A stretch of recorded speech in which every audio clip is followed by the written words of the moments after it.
Hello.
Leave and then come back again. Can you hear Hi. me now? Hi, Wayne. Hi, Yes. How are you doing? I'm good. I'm good. How are you? I'm good. Yeah. So, hi everyone. So we have Wayne here. We struggled a bit with the controls, but at least we're here now. So, Wayne is a front-end developer, and he is also a developer expert for Angular. And today, Wayne will be taking us through securing Angular applications with Firebase Authentication and Security Rules. So, without wasting any time, I just want to hand it over to you, Wayne. You can go ahead. And thanks for coming in. All right. Thank you very much. Hello, everyone. I hope you're all doing great. And I think, as I've been introduced, my name is Wade Kakuo. I'm a senior front-end engineer by profession. And apart from front-end engineering, I am a Google developer expert for Angular.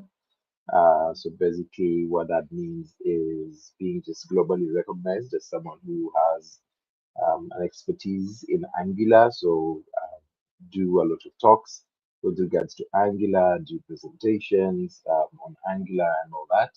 And today is not going to be any different.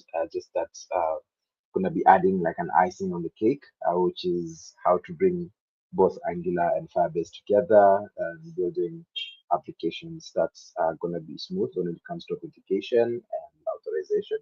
And I hope that this session is going to be of great importance to you, and at the same time, it's also going to be a learning experience for you. And of course, in case you'd like to reach out to me, always feel free to reach out to me across all my socials, and I'll be happy to answer any questions. Okay, so I'd just like to share my screen.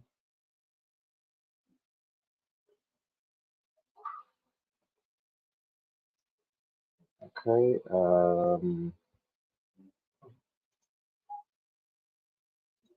just a minute.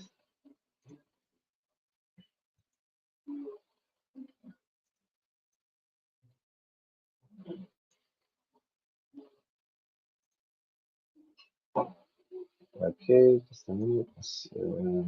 Setting up everything.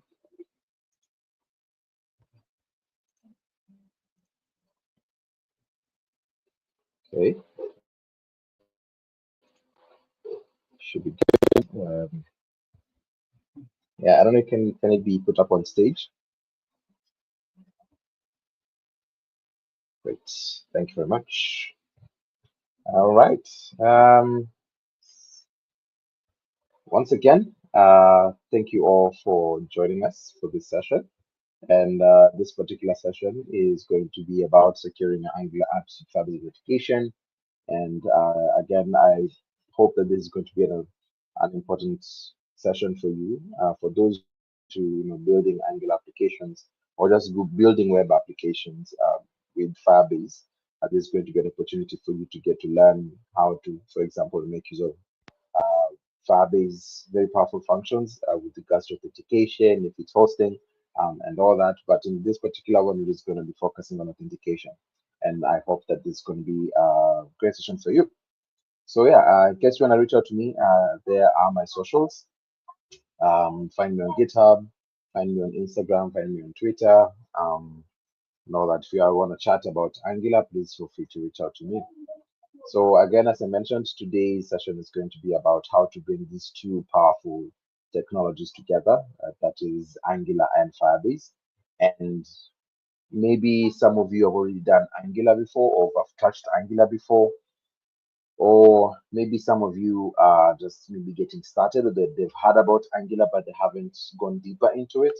I'm gonna try and do some bit of not necessarily introduction, but like an overview of what Angular is, and I'd like to also kind of like give you homework so that you can go ahead and even read more about Angular and then maybe test it out. And in the end, I'm also going to be doing a demo on how to bring these two technologies together, that is Angular and Firebase. And of course, I know that those who have already done Firebase, if you're in this session, most of you are coming from the Firebase Kenya community, but if not, that's still okay. But you are in the right place. So, what is Angular? In very simple terms, without the technical jargons, this is a JavaScript framework. I think for most of you already know what JavaScript frameworks are, and what it's being used is used for building single-page applications using HTML and TypeScript. And Angular is maintained by the dedicated team at Google, and it provides a broad suite of tools, APIs, and libraries to simplify and streamline the development workflow. Also, by the way, for those who might not know as well, Firebase is also by Google. So these technologies have like really great synergy even when it comes to developing features for each other, which you're definitely going to see in the couple of slides down the line. So I think all of you have already seen that JavaScript has so many frameworks or libraries and all that. Of course, there's Angular, there's React, there's Vue, and a couple of others. And maybe for one reason or the other, you've heard about this not being better than this, or this one is better than this, or this one will waste your time, or this one has a steeper learning curve. But then the beauty about technology, or the beauty about frameworks in this case, is that all these things are more of tools, right? I usually like to compare this to you being, for example, a carpenter, right? A carpenter has one mandate, and the mandate is to build furniture, whether it's a bed, whether it's a chair, whether it's a table. And it's those tools that carpenter has that are going to help him or her be able to accomplish the tasks. And that is what the tools could be, um, whether it's a saw, whether it's a drill, and all that. Those are tools. And for me, I usually like to say that whatever framework that you're using, it's going to be whatever framework you're going to be using. It's going to be like a tool. Yeah. And just a minute.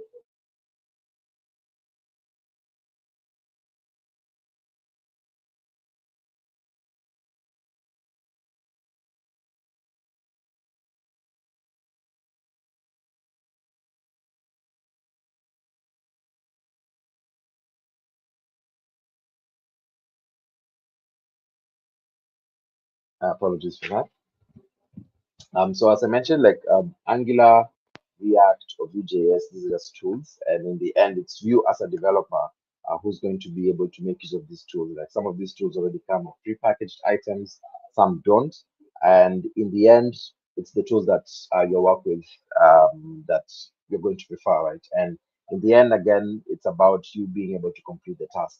You're told to build a website. Which one are you going to use? Are you going to go the way of writing everything from scratch, or are you going to be using frameworks and libraries for it? Right. And one thing that you'll definitely notice is that Angular is built using TypeScript, and transitioning from JavaScript to TypeScript is not just hard. as it may sound. And what we usually say is TypeScript is just JavaScript on steroids. And that means it just has more tools that we usually feel like has an edge over JavaScript. Again, we're not bashing JavaScript or anything because TypeScript is built on JavaScript just with more features. And so, what exactly is this TypeScript we're always talking about? TypeScript is a programming language, just as another language. It's a superset of JavaScript, which means it understands all of JavaScript syntax and capabilities while adding additional ones. And we usually like to say it's like a guardian angel because it protects you, the developer, code that's incorrect or making erroneous assumptions. And I'm going to explain this further. So how do these two compare? One is that JavaScript is a dynamically typed language, which means that your code can successfully compile even if there are to prevent the code from running correctly or at all. And type checking occurs during runtime when you're actually executing the code. So the code might seem incorrect in its file, but then crash occurs or bugs while it's running. I think for most of us who are web developers have seen this before, that when we are building these websites, let's say for example we're just using vanilla JavaScript, we tend to make errors, right? We might not notice it when we are writing that code, but it's when you when you run your project, that's when you actually see in the console that hey, there's an error. But in contrast with TypeScript, type checking or error checking happens during compile time, which means that while you're typing, it's also being it's always constantly checking like, are you making the correct correct assumptions? Are you putting the right value, for example, for a particular variable? So, for example, you say that a variable named edge is of type number, and then you provide a string, it's going to give you an error. Or if you say the name is supposed to be string and you give it a number, it's going to give you an error. So that is how they compare to each other. And just a brief history about Angular for those maybe who don't know. But Angular has really evolved all the way when it started in 2010. That is Angular as Angular JS to where it is right now in Angular 19 in 2025. And I think for those who have been in the game for quite a while, especially with regards to Angular, you maybe remember that at first it was really, really hard for developers to get to understand what Angular JS was all about. It got a lot of flack for it. But with time, the beauty about this community or the Angular community in this case is that they always listen to feedback from the community members and that they get to improve over and over again to make sure that they give the developers the great developer experience. And one of the surveys that by Stack Overflow was that by April 2024, about 26.2% of GitHub stars are for Angular, compared to 12.4% for Vue and 61.5% for React. And one thing is for sure, like Angular is considered to be 10 times faster than Angular JS. And another thing you probably notice is the logo change and the color change. As you can see from the left hand side, Angular JS, how it used to look like, to Angular 2, I think, until Angular 16 or 17. And then from then, it's been a new branding, new colors, and all that. So just make sure you don't get confused with that. So why should you care about Angular, right? First of all, I'm not here to tell you all of you switch to Angular. I'm just here to show you that there's this tool that you can actually make use of. But in the end, the decision is actually yours because again, as a developer, you're kind of spoiled for choice. So you are the one who's going to be able to choose what exactly you need. So why choose Angular? One, Angular presents you not only with tools, but also design patterns to build a project in a maintainable way. What does this mean? This means that Angular is opinionated. And what this means is that when you are building your app or you're building a project using Angular, there's a style that you need to follow with regards to even how you're going to create your code, how you're going to be able to, let's say, arrange your files, arrange your folders, and all that. So it's very opinionated. And another thing is it's JavaScript, but better because it's built with TypeScript, which relies on JS6. And again, you don't really need to learn a totally new language because with your basic knowledge of JavaScript, you can actually do Angular. Just a bit, maybe a refresher here and there, but it just has more features which you can definitely take advantage of. And another one is there's no need for you to reinvent the bicycle because Angular already has some of these tools out of the box.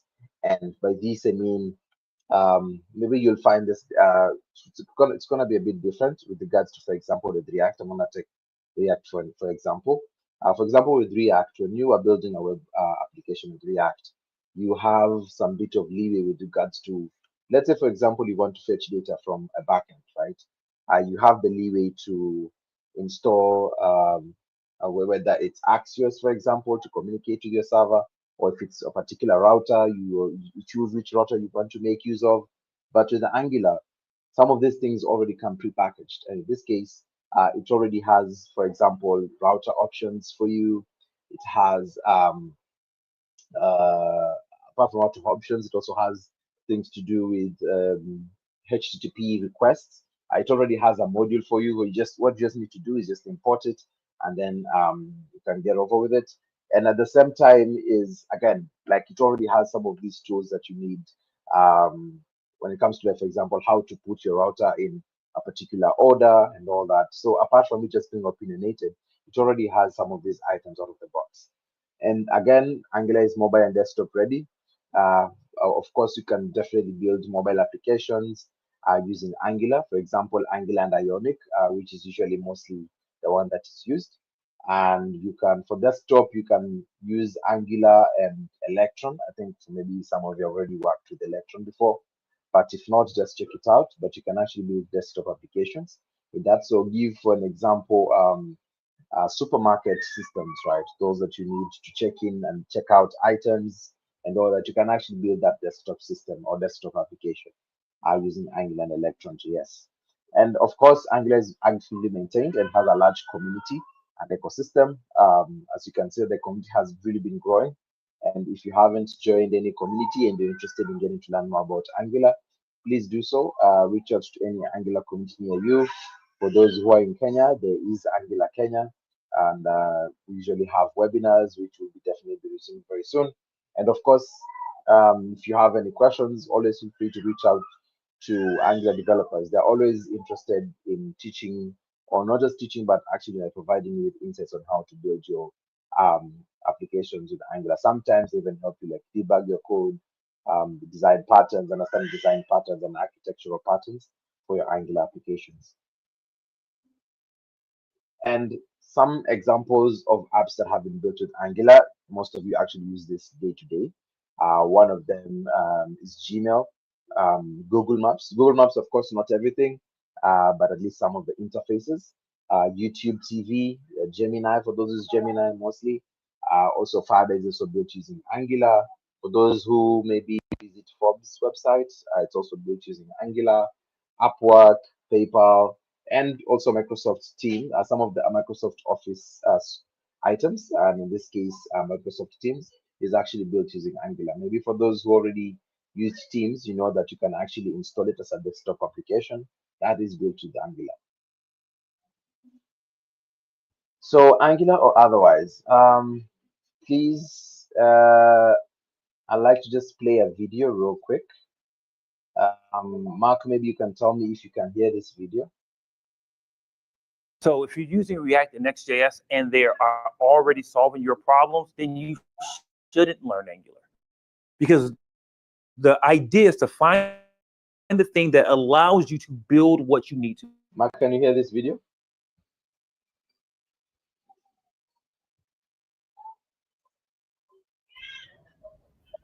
Hi, Wayne. Yes, it's audible.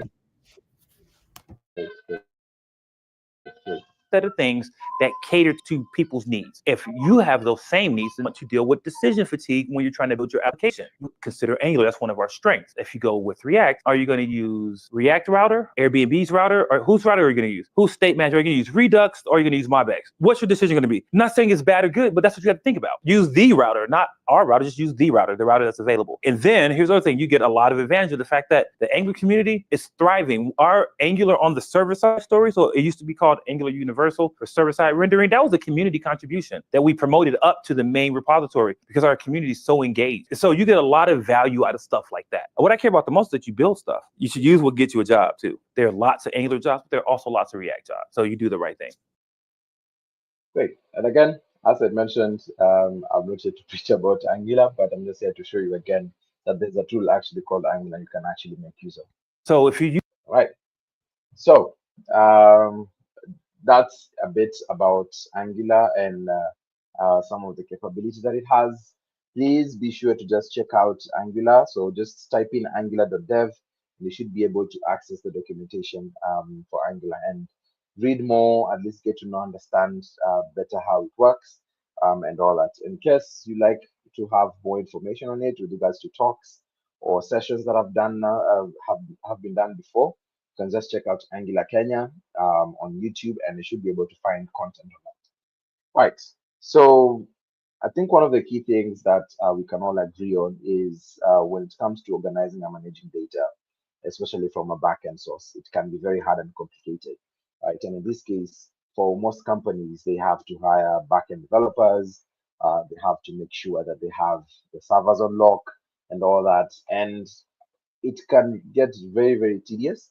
But what if you are very, just a developer who's just getting started in web and you just want to make sure that you find a software, or not just a software, but an application or a platform whereby you can be able to just store your data very easily, fetch it very easily, and at the same time also host your website all in one place. So this is where Firebase comes into play. So Firebase is a platform developed by Google for creating mobile and web applications. And I think for those who have worked with Firebase already know this, but if not, that's still okay. But if you've never done this before, please be sure to check out Firebase. Trust me, it's an amazing tool, which I think you're definitely going to see in the next slides. So for this particular session, we are going to focus on the authentication part. It has quite a number of suites, a number of tools that you can make use of. There's Firebase hosting, there's Firebase machine learning, there's GenKit, there's what Firebase cloud. There's quite a lot of tools that you can actually make use of. But for this particular purpose, for this particular session, we're just going to make use of Firebase authentication. So what is Firebase authentication? In a very simple terms, this is this is Firebase authentication basically takes care of logging in your users and identifying them. This could be especially essential for you, especially when we need to restrict access by user data, because sometimes you as a developer wants to make sure that you don't have people accessing every little part of your application, right? So this is where Firebase authentication comes into play. It allows you to also make it easy to perform secure logins for those who are interested in making sure that, hey, I want to make sure I log in users, but at the same time, I don't want to do a lot of the heavy lifting. I want a platform that can actually do this for me. And this is where Firebase comes into play. And you don't need to build this from scratch. And again, it also supports authentication using passwords, phone numbers, some of identity providers such as Google, Facebook, X, and even many more. So this is how you'd basically see, or this is what we call the Firebase UI kit, Firebase authentication UI kit. What this means is that whenever you see something like this is just giving you more option on how, for example, to access that particular site. So if it's a particular website, they can give you all these options. You can sign in with Google, sign in with Twitter, sign in with GitHub, with email, with phone number. It's your choice. So how do you do this with Firebase? This is a snippet. Don't worry, we are going to go deep into it in terms of code in demo. But basically, what I'm doing over here, I'm just using an instance of Firebase, and I'm making use of some of the functions or the methods. In this case, I'm using the auth. And I think the beauty about Firebase for me has been some of the methods or some of the functions they have. It's plain English. So in this case, for example, I want to register a user with their email and password. One of the methods is create user with email and password, and then you provide the email and password. Very simple. And then the beauty of it again is promise based. That means you have to you can make sure that you wait for the response before you do something else. So in this case, for example, when the promise has been successful, you can do something. You can route the user to a particular point, and at the same time also just be sure to handle error messages effectively, because one of the key things when it comes to front-end engineering is that you need to be good when it comes to user experience. That is, make sure you're communicating to the user on what exactly is happening. Yes, you might be at a point whereby we feel like, I don't need to do A, B, C, and D. I don't need to do this. I don't need to show my user that maybe, or maybe I can just say like login has failed, but then you're not really telling the user what exactly has made it fail. So those user experience is very, very important for you to be able to do. So in this snippet, that is how it should look like. And then for those who are already signed in or they've already signed up to your application, you can still sign them in as existing users. Again, I'm using the auth function and I'm making use of the sign in with email and password. Again, very simple, plain English, and I'm providing the email and passwords. And of course, I'm catching the errors. And for securing data, I would have loved to go deep into it, but then I realized that because of time, we're unable to cover everything, but I'm just going to touch on it. When you are creating, for example, a Firebase application or a Firebase project, it gives you an opportunity to also ensure that you secure your data. That is, you make sure that whoever is accessing your system or whoever is accessing your application can be able to do certain number of things, whether they can read, whether they can write, where they can delete, and all that. And you're able to also do this in the Firebase console without having to write too much code, which of course, again, I think I'll have a separate session for this because it's very, very crucial to have this. But today I'm going to touch on authentication and authorization. So let me stop talking right now and let me show you some code.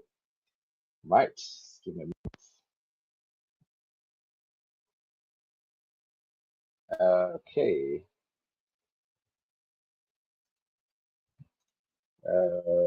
Gonna do this in a minute. Gonna share my screen once again.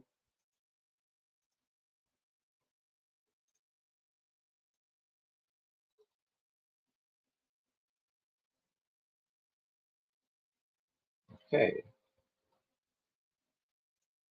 Right. So we are going to create a very simple Angular application. Let me just remove my video so that you guys can just follow along. So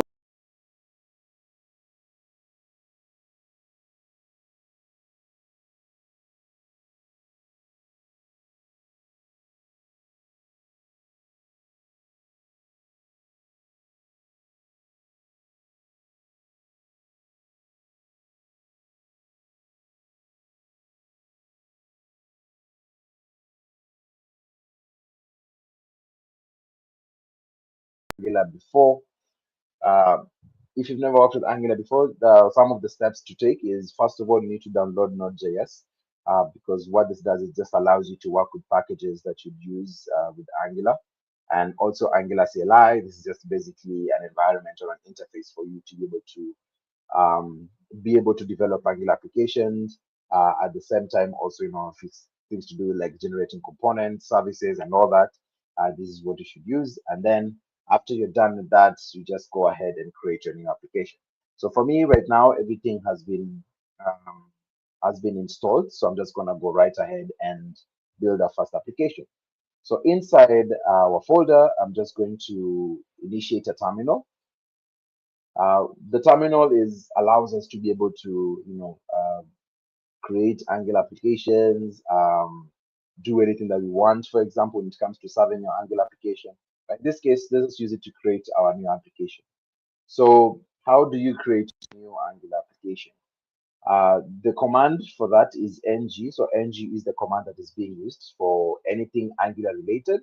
And then new means a new application, and then the name of your Angular application. So in this case, I'm going to say Angular Firebase Kenya and press enter.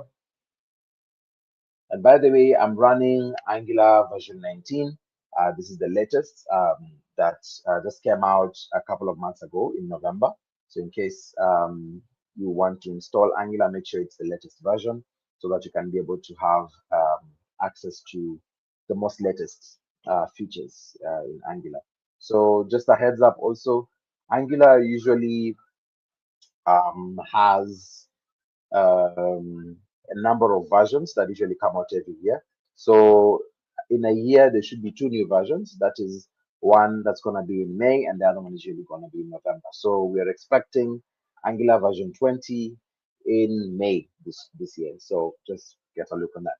Right. So when you create your new Angular application, the first thing it's going to ask you is which style sheet format would you like. For me, I like the SAS because SAS allows me to be able to.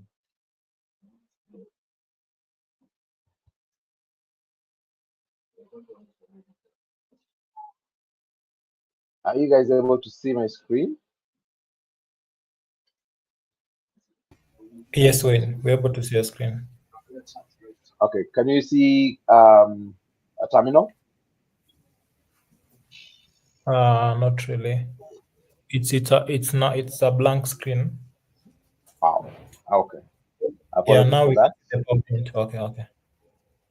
Okay. Let me just try and share something else. Apologies for that, guys. Sure. Okay. Just a minute.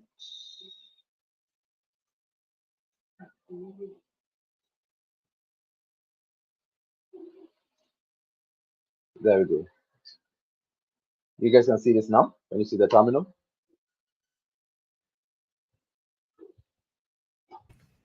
Yes, now we can see the terminal.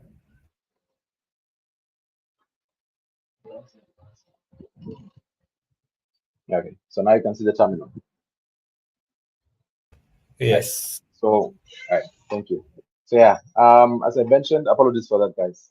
So as I mentioned, the command for creating a new Angular application is ng. Ng is the command that you're using for anything Angular.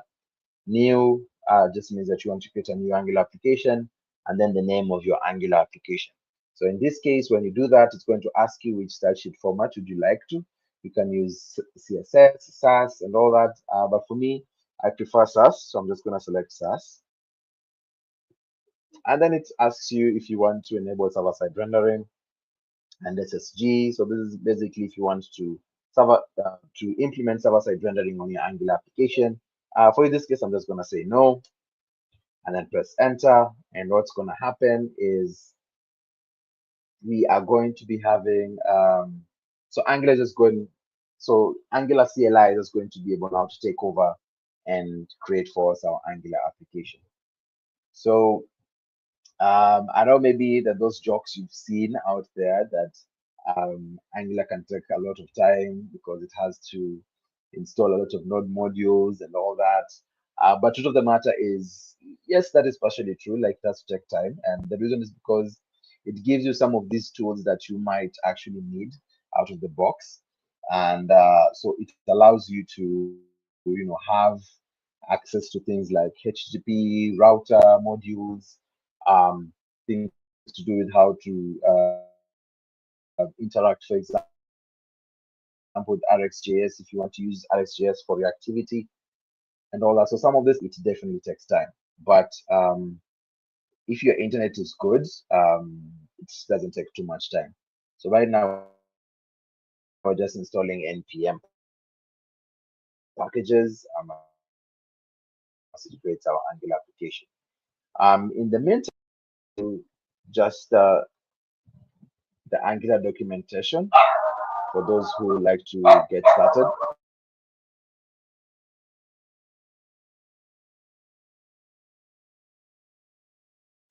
Sorry about that, guys.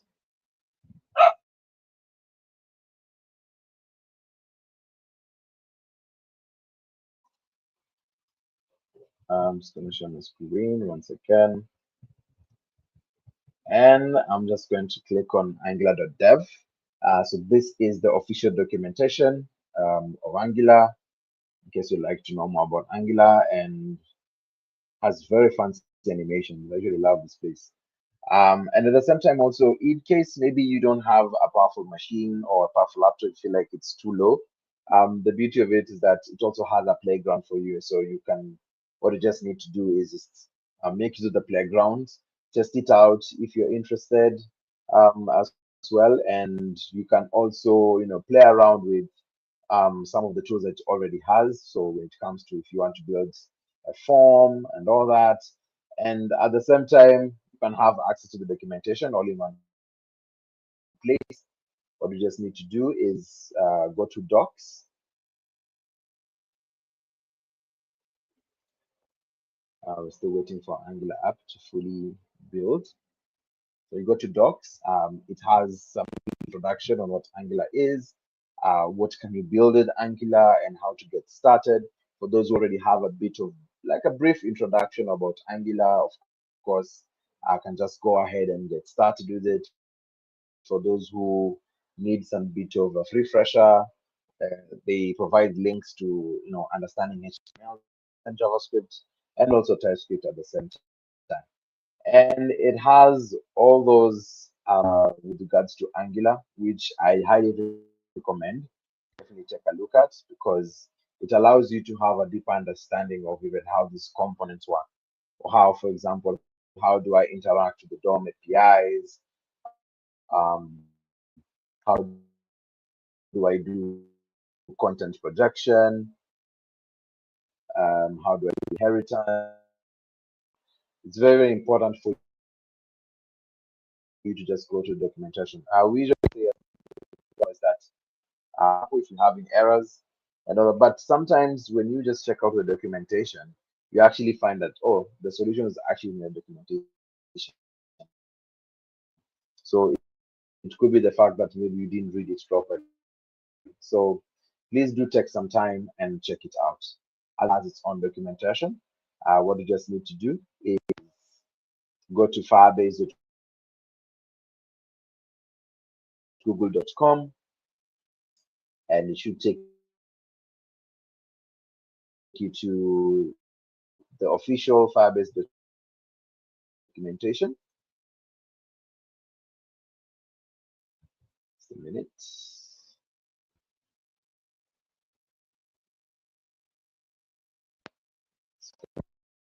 Yeah, so in here, of course, do take a read on what exactly it's all about. How can you make use of this? Some of the tools that it has. Can actually build, stuff in Gemini with Firebase, GenKit, Vertex AI, all those, it's all there. And of course, go to the documentation. Again, read the documentation because it allows you to understand at least what happens behind the scenes. So I'm going to be using a particular package that is called the Angular Fire. So Angular Fire was a package or a library that was built by Angular community members. And what it does is just it acts like a wrapper around Firebase SDKs, because by default, Firebase only provides you these items for web, for iOS, for Android, and all that. But for you to be able to, take full advantage of some of these tools, you need to get a deeper understanding of how these Firebase items or tools work. So with Angular Fire, it lifts a lot of heavy lifting that, for example, an Angular developer would have to do when it comes to configuration and whatnot. And I'm definitely going to show you how that is.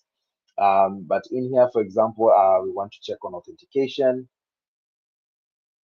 Just go on Firebase Authentication. It has a brief video on what Firebase Authentication is all about. Where do I start? In this case, we're going to be using for web. So of course, it's great for you to just go check out on the web section and see, for example, like what is this all about? How do I get to instantiate, for example, or initialize my Firebase project? How do I sign in with Google? How do I sign in with Facebook and any other socials? Right. So I think our app is ready. So I'm just gonna share my screen.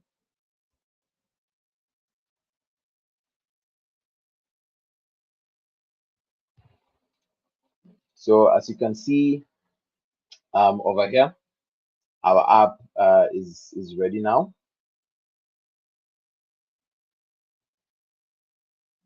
Our app is ready.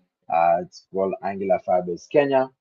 And what we need to do now next is just open that particular project with any IDE of your choice. So whether you're using VS Code, whether you're using Sublime, I use WebStorm. So for those who are interested in WebStorm, this is it.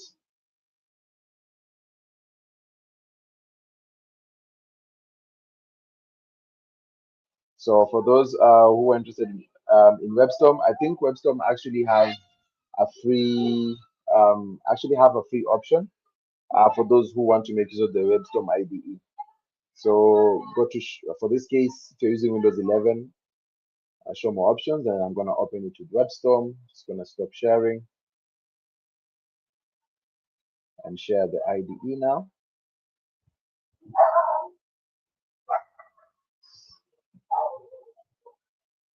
Some minutes.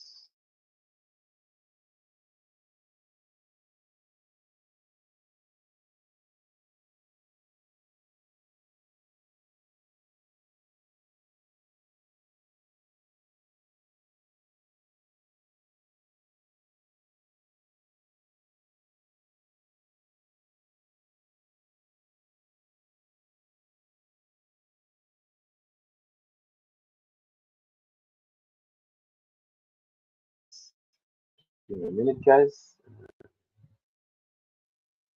Just opening it up right now.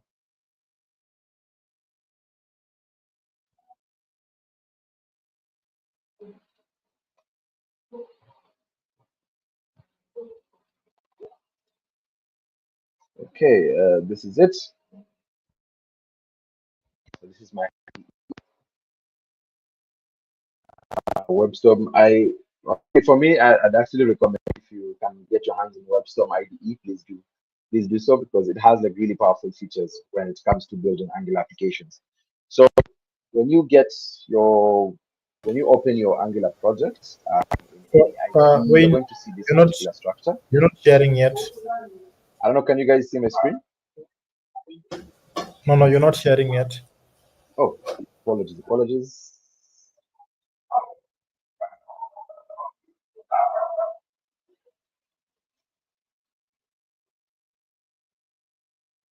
Okay, can you see it now?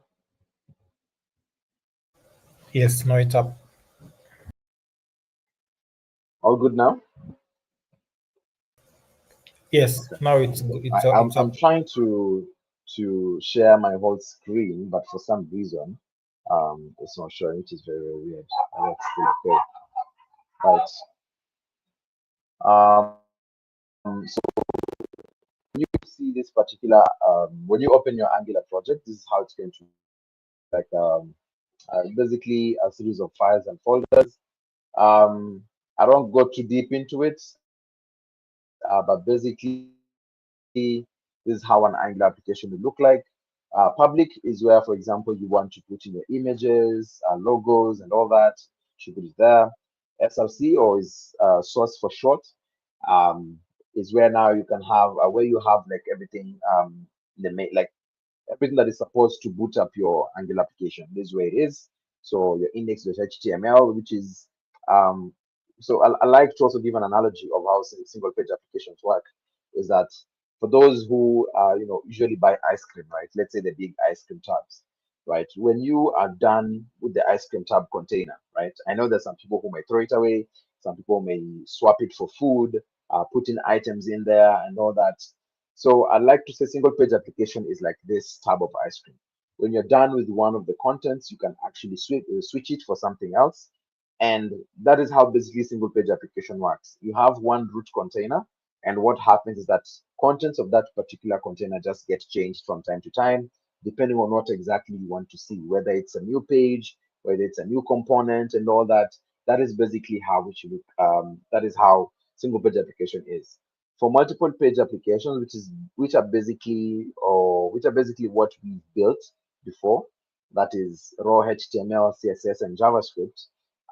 These are multiple page application, and I'd like to compare it to how someone would just buy an ice cream tub, throw it away, buy another ice cream tub, throw it away, buy another ice cream tub, throw it away. So you are throwing away the container with its contents, and you'll only need it when need be. But basically, you're not reusing the same container. That is multiple page application. Single page application is just one container. but the contents of that container gets changed depending on the user needs. Right, so we do have applet component.html, which right now has some boilerplate data, but basically this is where we usually say it's like the starting point of your Angular application, especially for the UI. And then it comes with its CSS file or SCSS file in this case.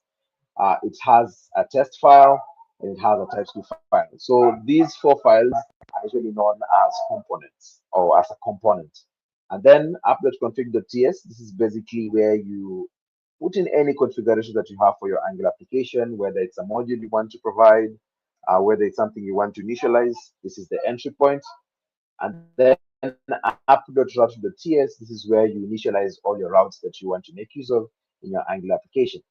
And then index.html, this is now your container. And as you can see over here, we have approot. So approot now is the container whose content will now be changed depending on whatever that you need. So in this case, approot is basically the applet component HTML that you already have over here. And we have domain.ts. This is used to kind of like bootstrap your Angular application file, which is the style.scss, and then a couple of files with me and angular.json, which is basically for configuration purposes. If you want to configure further, package.json, this just basically tells you the node modules that have been installed. You can always see them over here, what versions they are. Package log.json, more or less the same thing. README file, of course, this is for you, and if you want to show you want to tell a story for your users who are going to check your product, for example, on GitHub, tsconfig, app.json, some further configurations if you want, tsconfig, again, further configurations. These are basically configurations, right? So right now, we don't want to get too deep into that. We just want to go straight to our application. So for the first time, if you create your Angular application for the first time, and you want to, let's say, view what this Angular application has. So what you're going to do is you're going to run the command ng-serve. ng-serve, again, ng is for anything Angular related. Serve is you want to serve your application and you want to see it live. So I'm going to press enter, and I'm going to try and share my screen once again so that you can see the changes.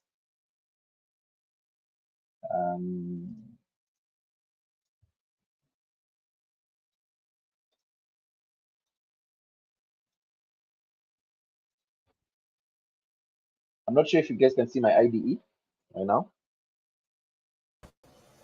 Yeah, it's up. Okay, great. So, okay, as we wait for the serve, I'm just gonna go right through the applet component HTML. As I mentioned, this is just boilerplate data that comes in when you create your new Angular application. As you can see over here, it says it's just a placeholder which can be replaced, and it says delete the template in order to get started with your project. Right. A brief again about the components that we have. App.component HTML, we usually refer to it as the template. And basically, this is your HTML. That is, it displays whatever content that you want to the user. And then the SCSS, of course, is for styling purposes if you want to style. And the beauty about working with single page application, in this case, working with Angular, is each component can be transformed, it can be edited, it can be tweaked independently of the other. So it doesn't interfere with another component's workings. Because, for example, if you want to, let's say, for example, in a particular website, you have a navbar, you have a header, you have a hero, you have a jumbotron, you have a button, and all that. You can actually style the header separately as a component. You can style the button separately as another component. You can style the navbar separately as a component. So this allows you to be able to reuse these components whenever you need it. So for example, for navigation bar, you don't want to be writing or you don't want to be implementing the same navbar over and over again, like writing that code again. What you just need to do is create a component that is a navbar and then call that particular navbar component wherever you need it, which we are going to show you. I'm going to show you how we're going to do that. So when it's done or when it's served, it gives you a particular link, which is for you to view your application locally. So we're just going to click on that. And voila. So this is our first Angular application. We have not done anything to it just yet. And I hope you guys can actually see this. Mark, could just confirm if you can see this page that says Hello Angular Firebase Kenya. Yes, it's up. Right, great. Right, so now let's say, for example, we just want to clean everything in this particular HTML file. Just gonna delete everything, save my file, and one thing that Angular has is what we call okay, so sorry. So there's an error somewhere. All inputs are unused. Okay. So let's see. Okay. I'm gonna remove something. I'm just gonna remove something right now for now. So that we can see something.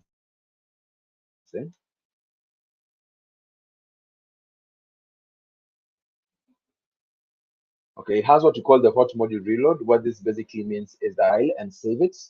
What Angular does is that it just refreshes your browser automatically. You don't have to refresh it manually. So that is your local host. You don't have to refresh it, like have to click on refresh every now and then, but it does that for you automatically. So let's add something inside our template. So I'm just gonna say header one, welcome to app. Let's say like that, okay? I'm gonna save it. Voila, it says welcome to app. Okay, so we want to ensure that when we have our Angular application up and running, we want to have Angular take care of our routing. And how do you do that? There's something called the router outlet, and router outlet basically is a tool that allows you to be able to make use of the router functionality that Angular comes out of the box. But then, of course, to be able to use router outlet, you need to import it inside your Angular application. So in this case, I'm going to import router outlet inside my application so that it can be able to handle it. Of course, right now there's no particular change because we're going to use this very, very soon. But basically, this is how an Angular application should look like. So remember when we say that app.component.html, or the root component in this case, is more or less where everything gets starts off. So we want to make sure that whatever content we are changing is going to be changing inside this particular component. So how do you do that? That is why we introduced the router outlet, because router outlet is going to take care of our ice cream tab contents being changed whenever we need it. So in this case, if you want to change pages from home, for example, to an about page, to dashboard, this is going to happen all here. So how do we do that? We are going to create another component. Let's say it's going to be our landing page. And I'm going to go into the app folder and then create a directory. So I'm going to say new.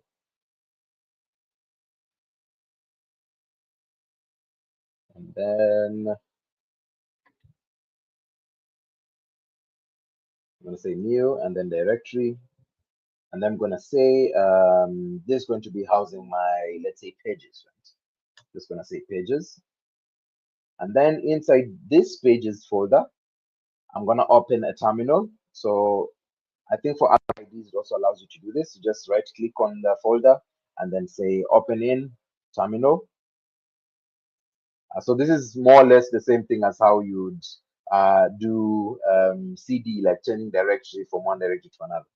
So I'm going to create a component that is going to be our landing page. So how do we do that? So for you to be able to create a component or generate a component, you have to use the Angular command ng generate, basically generating component, and then the name of the component, landing page.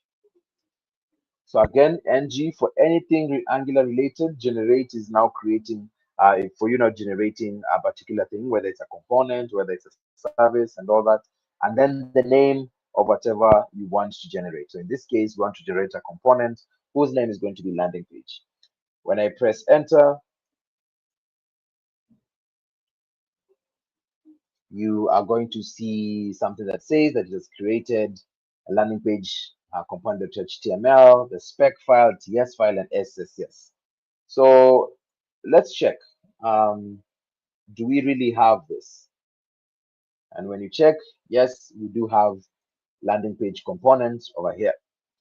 So remember again that we say that we want our root component to be the ice cream tab whose contents we want to change. So what we're going to do is we're going to go into our routes file and define the routes that we want to have.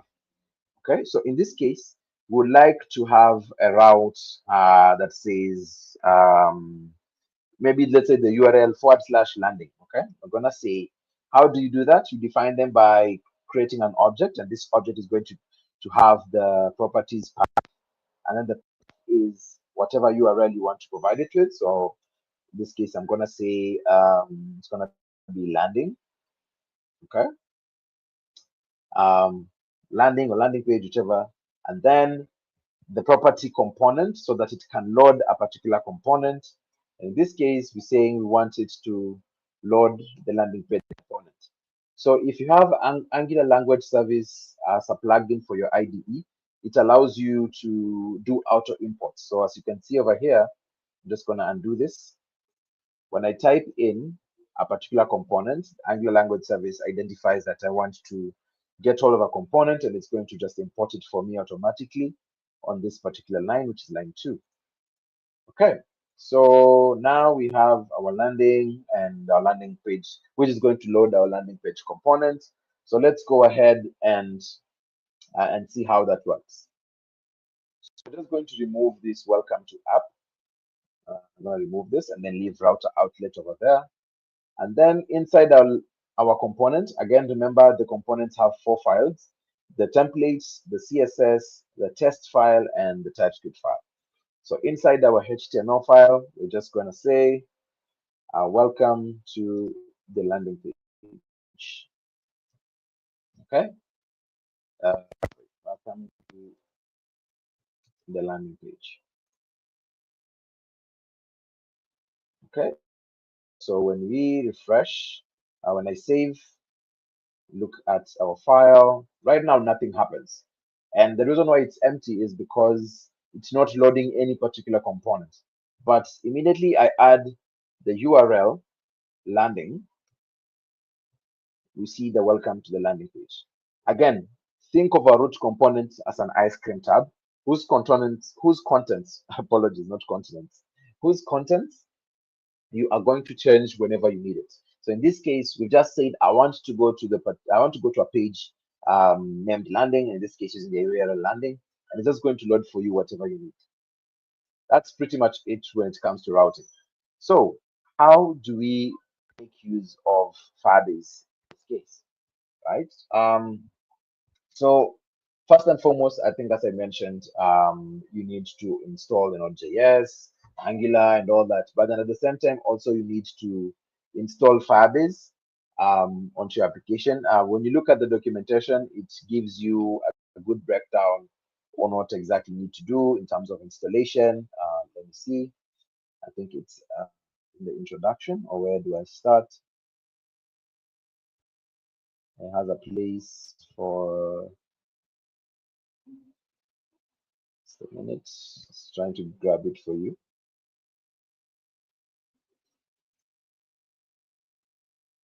We can get started.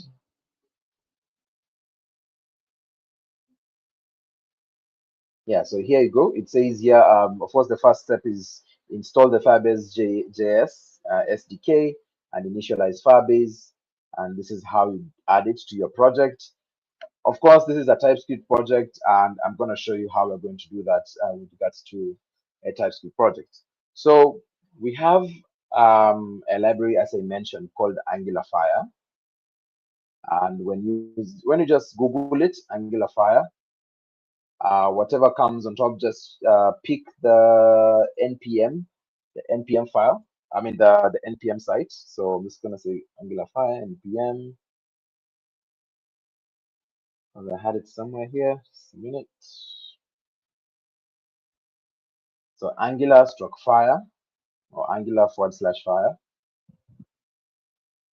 And one thing, again, the beauty of Angular and Firebase is that whenever they have tools that complement each other, what they make sure is they ensure that at least they go hand in hand, especially with regards to versioning. So, for example, you can see here Angular Fire was just updated about 13 days ago. So these are not the type of libraries that are maybe updated like in 2 years, after 2 years, after 1 year. This is constantly updated with new versions, for example, in this case, with new versions of Angular.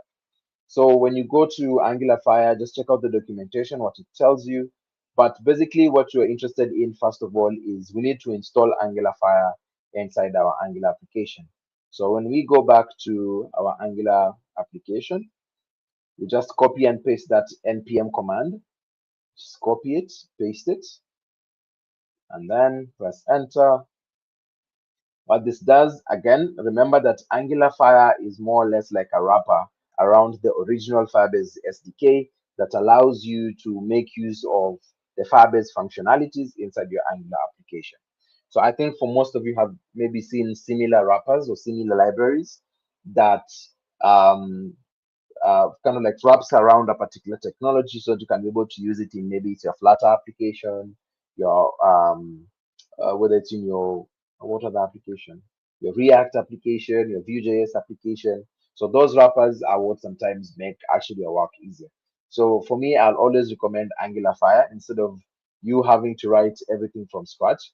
But I would really, really recommend that you go over the Firebase documentation so that at least you can get to understand what exactly is happening when it comes to when you are installing your Firebase application, how to initialize it, and all that. So if we go back to our project, it's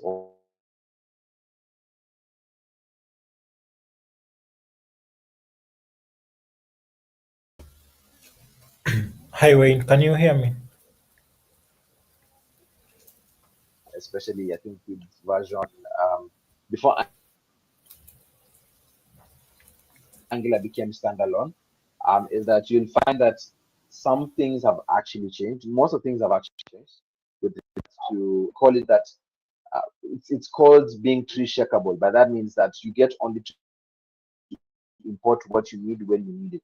So in this case, right now, inside your standalone application or your app, in this case, we've created it. How to configure it after you're done installing, we go on to the first step, which is initializing the application inside the providers array, and then at the same time making use of whatever functionalities you want. So if it's Firestore, if it's auth, but for our case, so just gonna check if we are done over here. Still updating stuff. So when everything is done, just take a minute.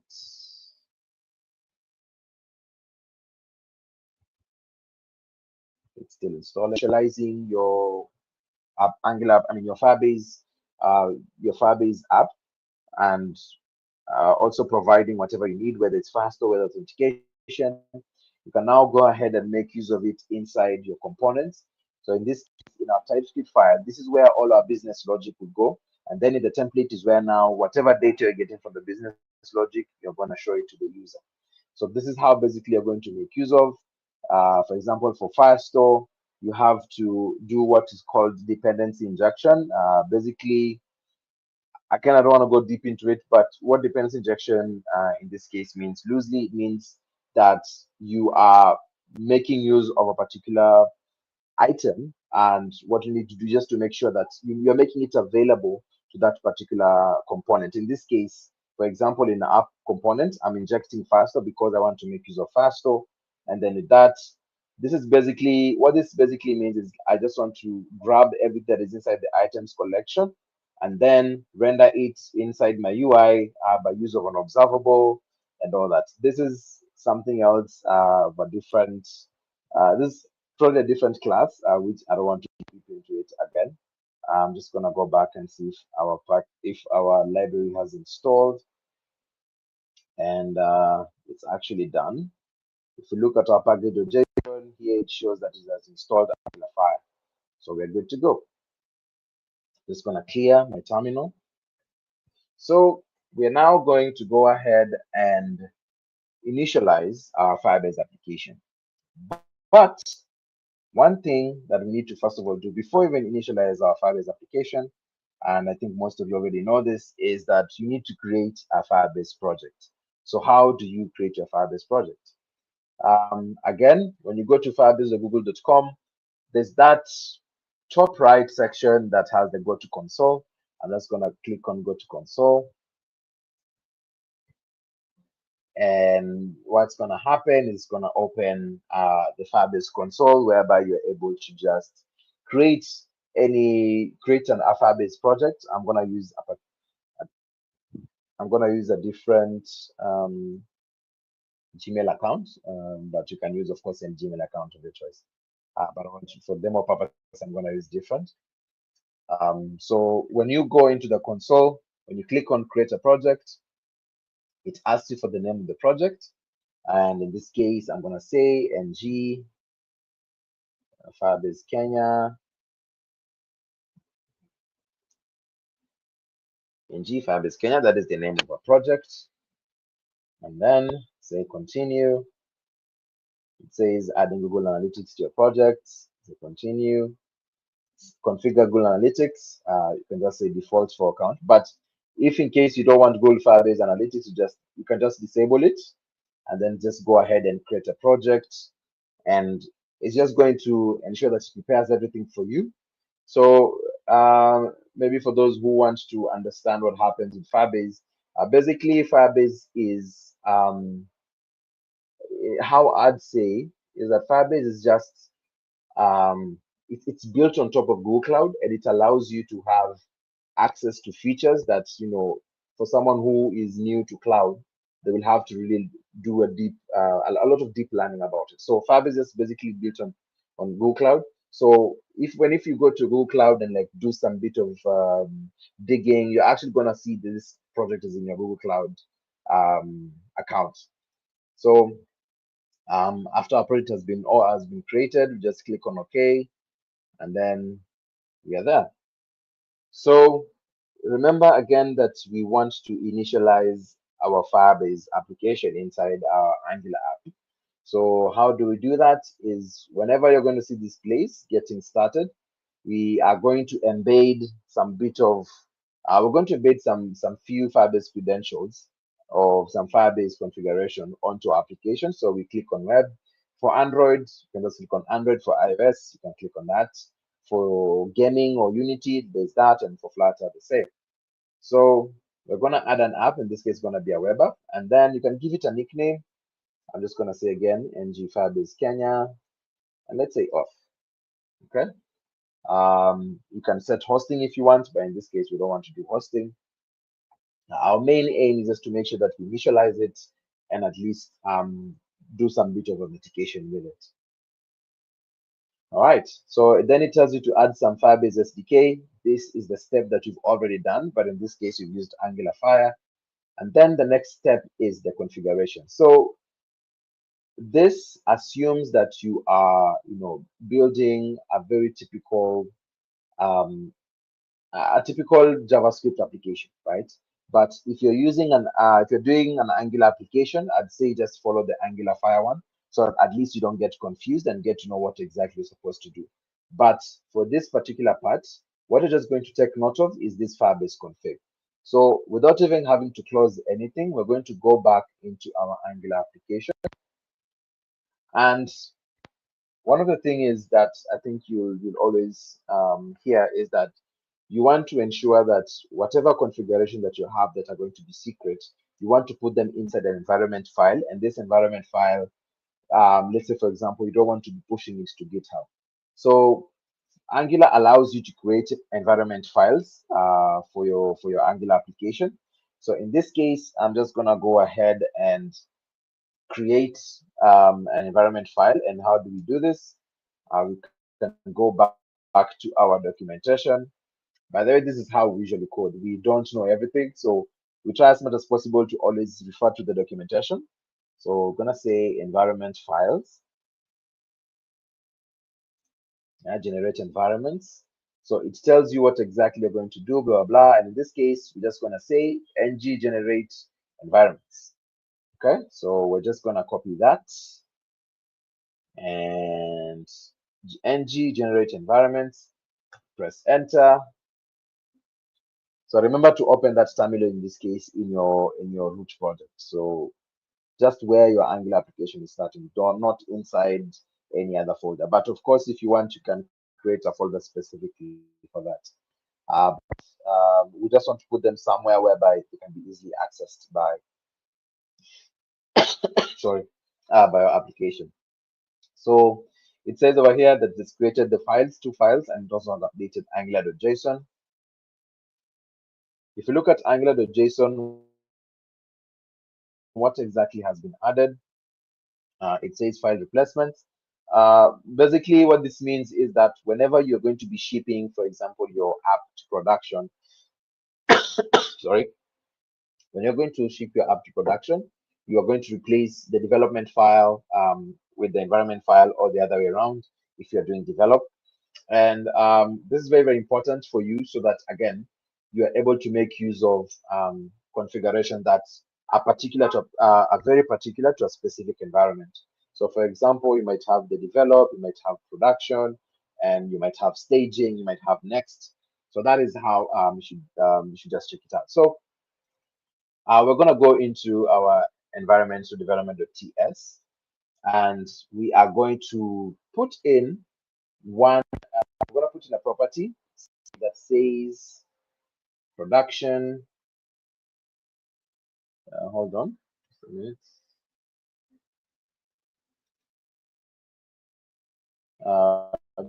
Just going to say production false, because I get a property that is going to be housing our Firebase configuration. So just going to say Firebase config and then open up the object. And then we're going to go back into our Firebase project and pick all these items that are here, copy, come back and paste them. And I think when that is done, I can go back here and let's say continue to console. We should have added our app now. And then I can do the same for our production environment file. But in this case, we just change the production to true. Right now, it may not really make sense why we're doing that, but when you are going to that point whereby you're building your application to ship to production and all that, this will definitely come in handy. Okay, so we have configured the Firebase app. So we can now move ahead and maybe do some Firebase stuff. Okay, so when you look at the documentation of Angular Fire, it says you need to first of all initialize your application. So how do you do that? You go into the providers array. In this case, it already has something, so don't delete that. What we're just going to do is add a comma and then say provide Firebase app. Again, I'm just going through the documentation, so I'm not doing this often. Firebase app, initialize app. So it says that you need to import, so import initialize app from Angular Fire app, and then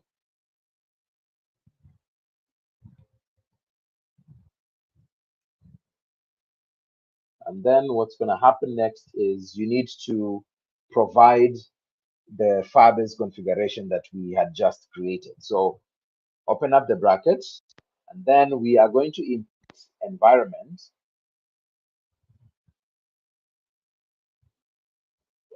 from development dot Firebase config. So basically, I just say we want to make use of config. So the reason why we are making use of this is, again, we want clean. I as well have just have created these Firebase configuration.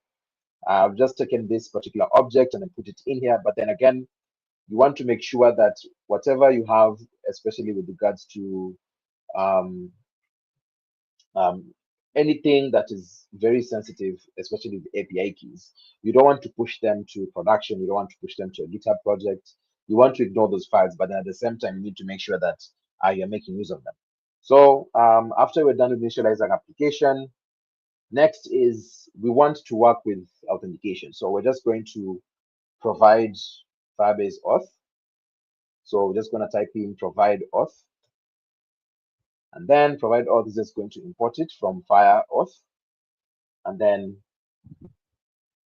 we need to call a particular function. And the function that you're supposed to call here is called get, which again is also being imported from FireAuth. And that's pretty much it. So one, we have created our Firebase project. We have added that Firebase, we've added a web application to the Firebase project. We've initialized those Firebase configuration for that Firebase project inside our Angular app. And we've also initialized now Firebase application to be able to make use of Firebase functionalities inside our Angular application. And we've enabled authentication because that is what we want to work with. So as soon as that is done, you can now head over and now start building, making use of auth. So I'm just going to go real quick because I can see time has really moved fast. So I'm just going to close these files over here. I'm going to close this. So typically, when it comes to an Angular application, again, as I remember, as I told you that Angular, you work with components and you want to separate these components and work with them independently so that it can be easy for you to maintain them when you need to improve on it, for example. So we are going to create another component that is going to be housing our form for sign up and login. So again, I'm gonna click on that particular folder, pages, and then I'm gonna say open in terminal, which is the same as cding to that particular directory. And then I'm gonna create a component. So ng generates, G for short, component, C for short, and then the name of the component. I'm gonna call it authenticate. Or let's just say, no, just say authenticate because it's either going to be sign up or sign in. Okay, so I'm gonna create that. It's going to create my component that is going to have those four files: our template, our TypeScript file, our test file, and the SCSS. Now, remember that you want, when your user clicks on your particular website and they want to go to login, you want them to be moved to that particular page of login. So what do? You go again back to app.route.ts, create or add another path object that is going to be taking care of your user being able to authenticate as the path. And then I want it to load the components, authenticate components. Okay. So when we go back to authenticate component, right now it has just a template that says authenticate works, but you're gonna add a header that says welcome to login sign up. So you see now, if we go back to our local host, and say we want to change to authenticate. You should see welcome to login sign, right? So for maybe easy purposes, let us add some let's add some what do you call it, let's add some links so that they can be able to navigate us, like basically just very simple navigation that will be navigating us through the different pages that we need. So in this case, sorry, in this case, we just want to be able to navigate. Remember, in our landing page, we want to be able to navigate to our landing page. We want to navigate to authentication page. So we're just gonna say element tag A, which is basically a link. Just gonna say go to login sign up, and we're gonna add the href. Submit. We're gonna add the href / authenticate. Remember that our path authenticates. That is how we'll be able to route through. So if you go back to our project, go back to our web app that has been served, and we go to landing, of course. It says go to login or sign up. When I click on it, it should take me, as you can see, the URL changes to authenticate and the contents change. Remember that this is our ice cream container whose content are changed depending on what we need. So we have that sorted out. Let's add also that says go to, okay, this will do it later on, but for now, we'll go to landing. Okay, so inside our authenticate, we want to add a form that takes care of login and takes care of sign up. So what we're going to do is we are going to create a form, of course, a normal form, right? But I like you to also for Angular, you can actually make use of some of the powerful forms module that Angular comes with, and it's I'd say it's very good for anyone who wants to be able to capture some of these, for example, like form values that you want to maybe, let's say, tweak before you send it over to the server and all that. So there's something called the reactive forms module, which you're definitely going to check it out.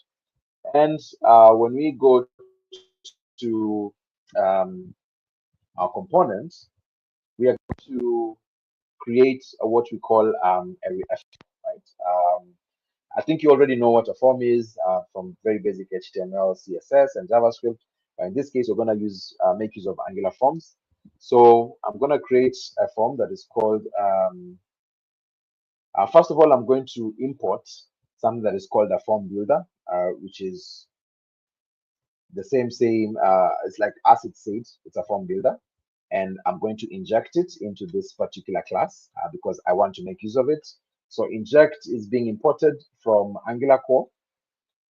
And I'm going to say I want to inject the form builder. Again, all this is in documentation, so just be sure to just check it out. So when we are done with injecting our form builder, now we can go ahead and create our form. So we can go ahead and create a form that says login form. I'm gonna go real quick because of time. I'm just gonna copy paste something real quick like this. Validators are basically supposed to help you. So for example, if you want to make sure that the user does not submit an empty form, making sure that you make, for example, a button to be disabled unless all the validation have been passed, and all that, you can definitely do that if you want to. So in this case, we have a login form ready, and then also we're going to create a sign up form. Sign up form. Let's give it a couple of like that. So in this case, our sign up form.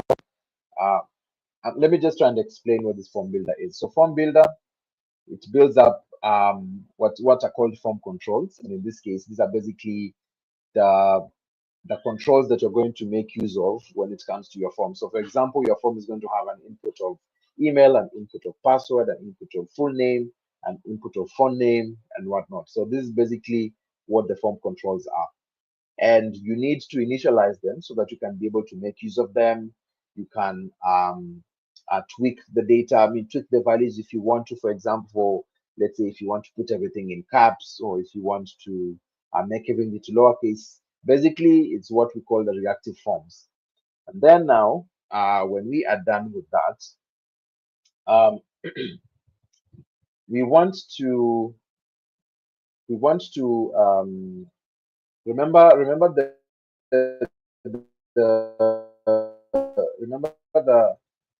I'm just gonna go back to the slides. Remember that we want to register, for example, registering our users with email and password, and also for those existing users, we want to sign them in with email and password. So we are going to make use of these methods, these Firebase methods, so that we can be able to sign in our users and also sign them up. So one thing you always learn, or you always be taught with regards to Angular, is separation of concern. This basically means that make sure you separate logic from your UI, and so that at the center it's going to be easy for you to be able to maintain your Angular application. So I'm going to create a folder that is going to hold most of the logic that you're going to make use of in communicating with our backend. In this case, communicating with Firebase. So I'm creating a directory called services.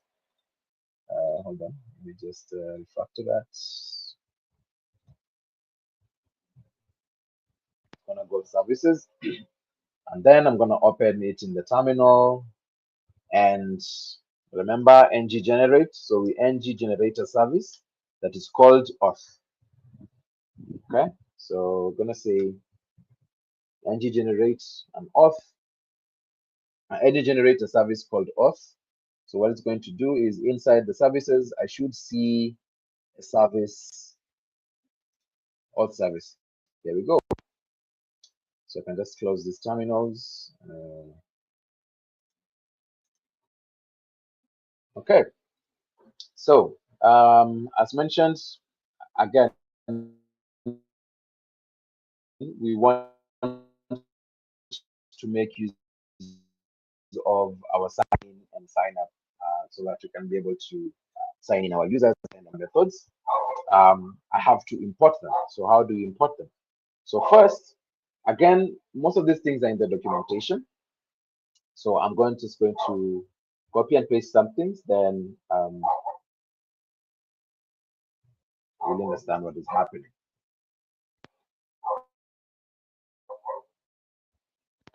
Okay, just a minute. So because of time to go real quick.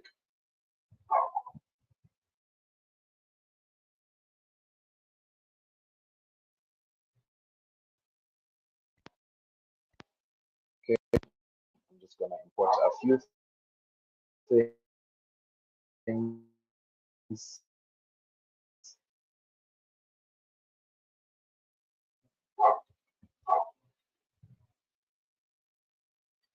All right.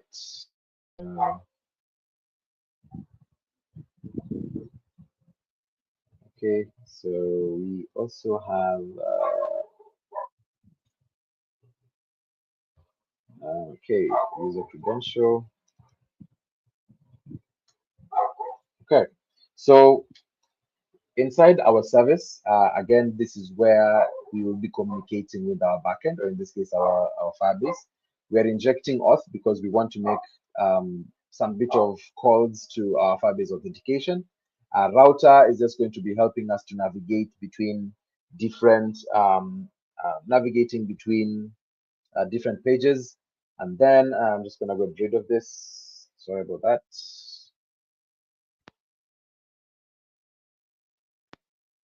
I'm going to come back to that later on. Yeah, so with that, and then now we go to, we've created, now in this case, we've created a method that makes use of signing with email and password, which is imported from Firebase Auth. And what it's just gets is it takes the instance of authentication together with the values that you're going to provide it with. So if you look at our slides over here, we are providing our email and we're providing our password. So what's going to happen is that we are going to be providing those values through our forms that we just created. And then what's going to happen, remember that whatever is going to be returned is going to be a promise. So we're going to say that when that is done, which is why we have the dot then, we want to make use of the data that is being returned. And in this case, we just want it to be saved on local storage for what, let's say for in this case, we just want to save it for a particular purpose. And then maybe some bit of UX that tells users that, hey, you've signed in as A, B, C, and D. And then what happens next is when the person has been logged in, again, you navigate them to whatever place they want to go to. So in this case, we want to also create another component called dashboard, which will do that. And then, of course, we will catch the error.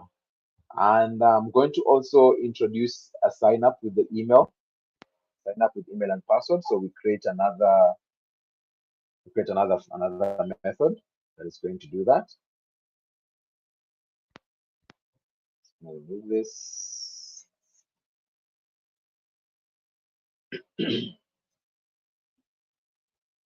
So we created a method, or in this case, we created a method that is sign in with email and password.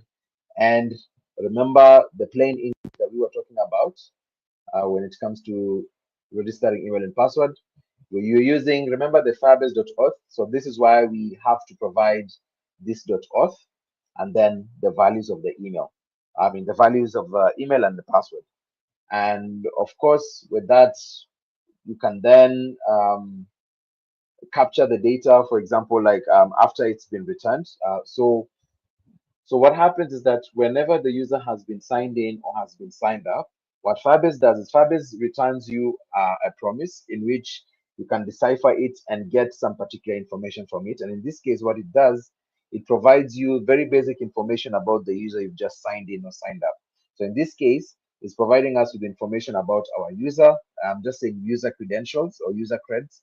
In this case, I'm just storing it, and then I'm alerting the user that, hey, you've been signed up, and then I'm navigating to a dashboard component. We are going to create another component that's called a dashboard. So I'm gonna say open in terminal, and then ng generate component dashboard. I know I've taken a bit too much time, but just bear with me. This is almost done.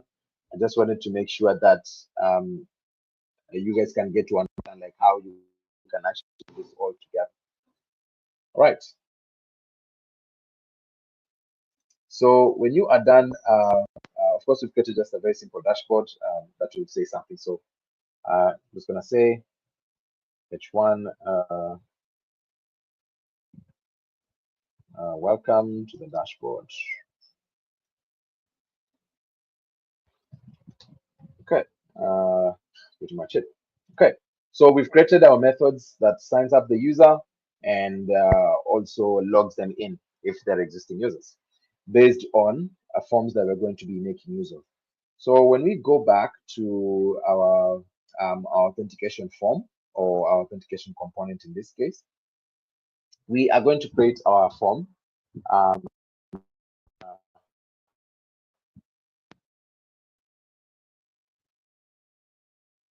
So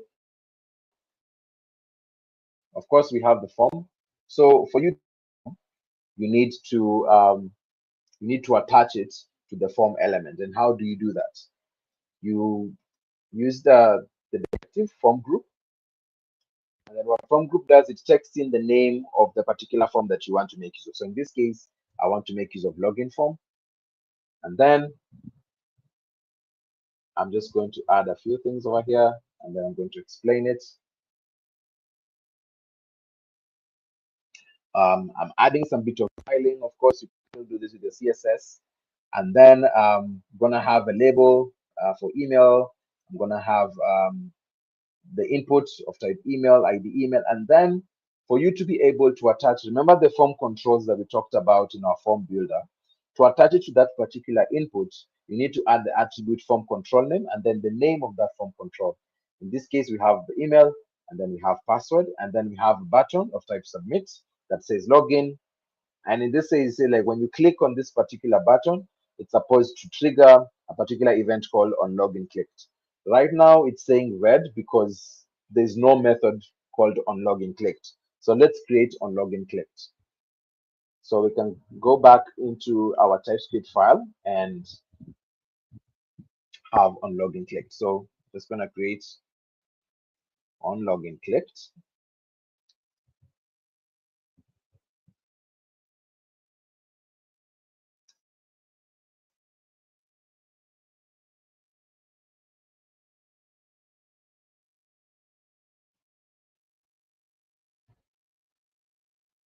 On login clicked.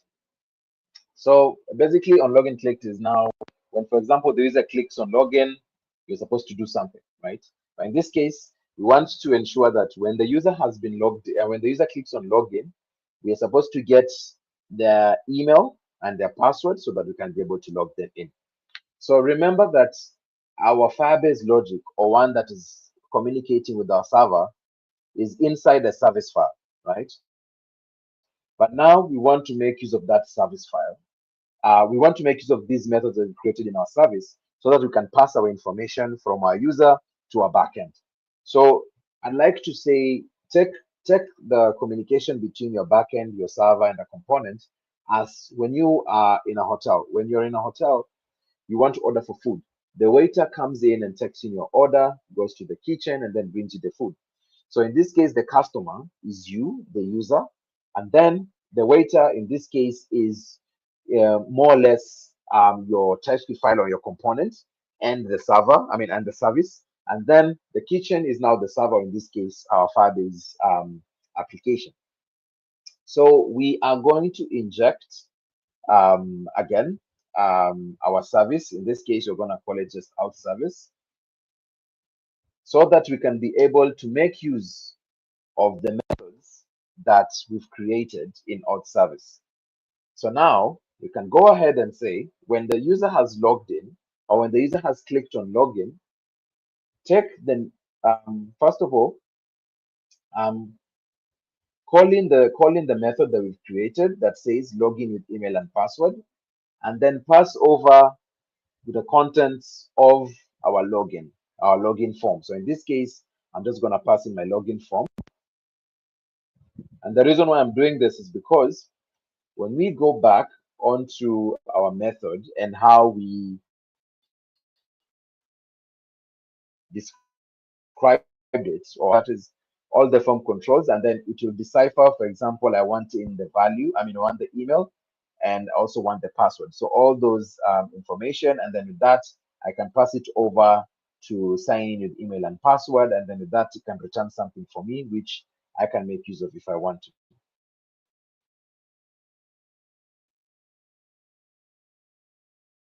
So if that is done, if we go back, we are having an error.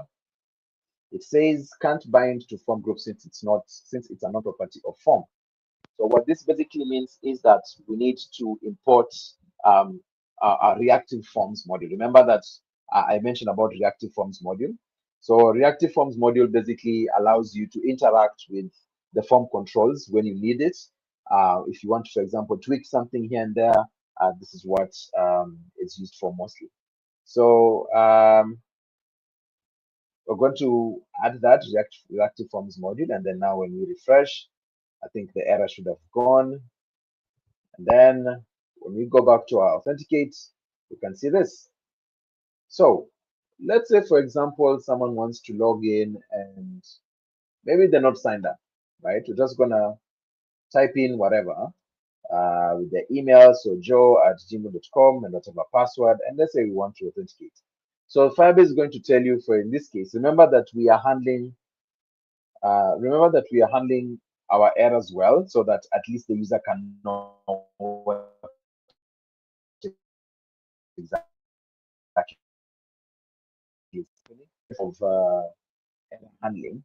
But in this case, for this demo purposes, we're just using an alert that says auto configuration not found. So what we're going to do is, just a minute.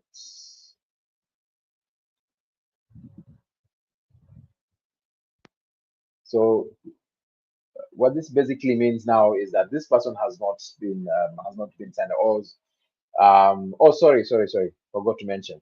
So here it says auth configuration not found, and the reason is because when we created our Firebase application, we did not enable authentication. So what do? We go back to our Firebase project, click on build, and then click on authentication. And then with that authentication, remember that you mentioned that you can um, enable different forms of authentication, whether you want to sign them up with username and password, whether you want to use email and password, or you want to use Google and all that. So I'm just going to select Google and email and password for this reason. I'm going to say enable support email for the product. That is basically just your email. I'm going to click on save.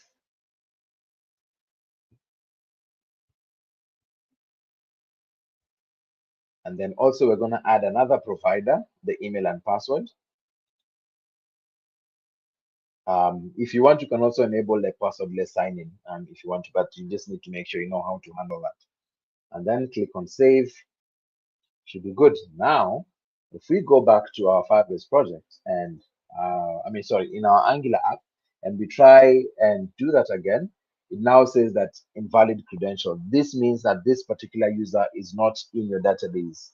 So let us sign this user up so that they can be able to register into our application, and should also be able to sign up.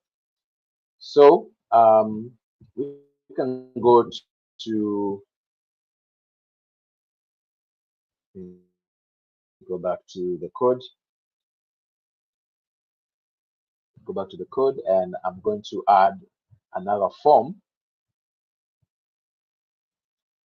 I'm going to add another form. This form is going to be for sign up. Basically, again, it's just a very simple sign up form. Again, attach it to the sign up form that you just created, a bit of styling, attach the form controls using form control name with the type of inputs, and then of course have the at least on sign up clicked, which is an event that is going to handle our sign up. So we just add that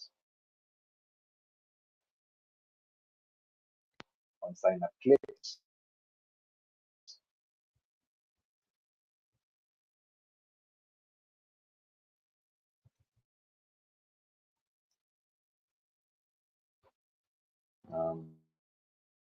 I'm going to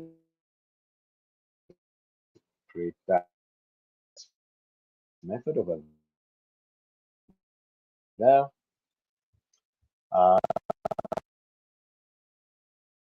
This is the also need to go. I'm just going to copy and paste on Google sign in clicked. And then also we need to also handle sign-outs. So I'm going to create another method also for sign-outs.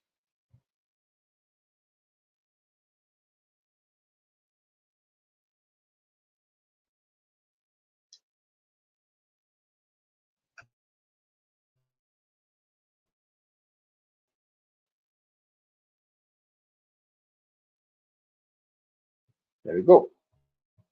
So now we don't have any red screaming colors.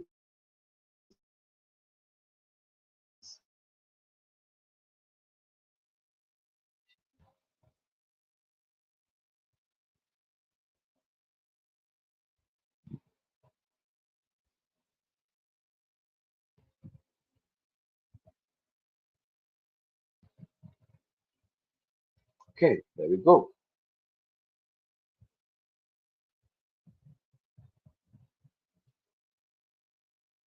Okay, right. So now we have a login form, and then also have a sign up form. Well, let's just have a header to make sure that we differentiate it well in our UI. Just gonna go back here and add this.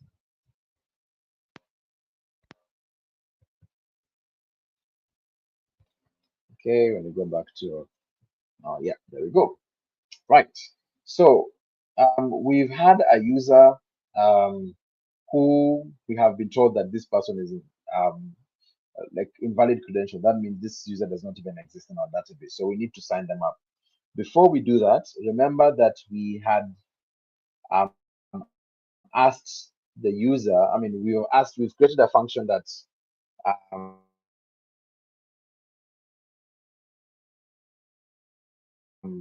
say that when, for example, something has been successful, so we're just gonna add that particular object. So we're gonna say path dashboard components, so that we don't bump into errors.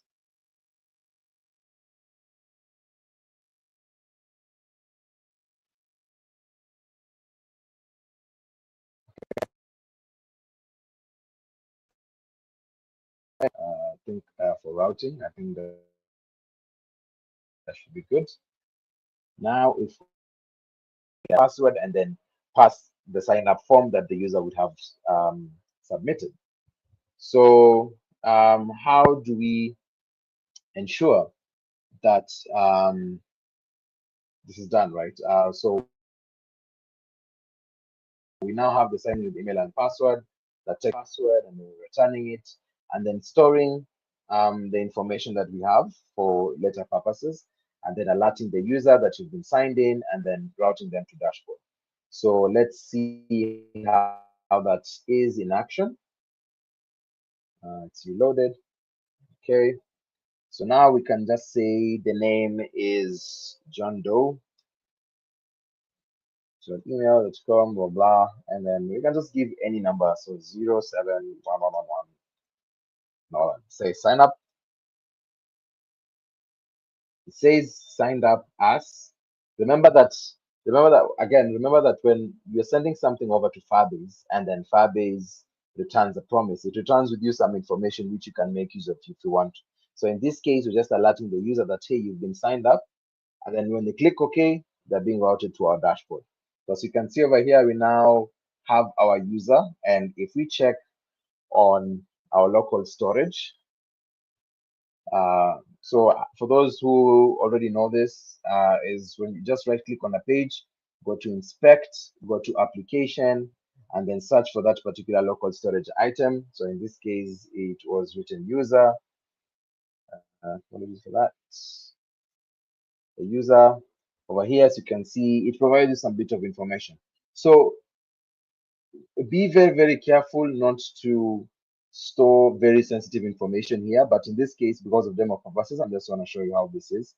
You can, again, you can either use an access token. For example, you can just put in the access token so that you can be able to use it to control, for example, authorization and all that. Or you can also use it together with the JWT tokens if you want. But in this case, I'm just using this for purposes of demos. All right, so when we go back to authenticate, right? First of all, let us sign out the user, right? So Firebase already has a function that allows you to sign out a user, and this is the method itself. So we're gonna go back into our services. Again, this is where we are communicating with our backend. So it's very, very important to be able to separate your logic from a UI. So in this case, it just says signs out the current user. This method signs out the current user, removes the user, blah, blah, but I'm going to remove this for now. So if you set to a user now, when we go back to our component, we can now and sign out my user. Okay, that's pretty much it. So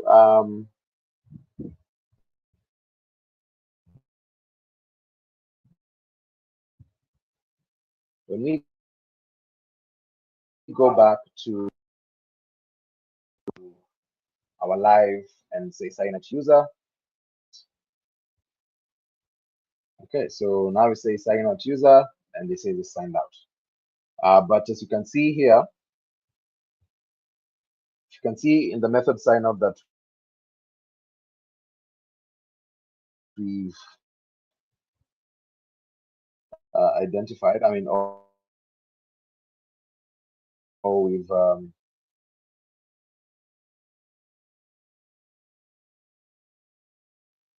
just gonna say, let us go to landing. Going to go back to our landing page, right? And our landing page, remember, it has our URL to go to login and sign up. So we can go back to a login and then click on login with the credential that we provided, and then it says signed in as Joe. As you can see on the dashboard.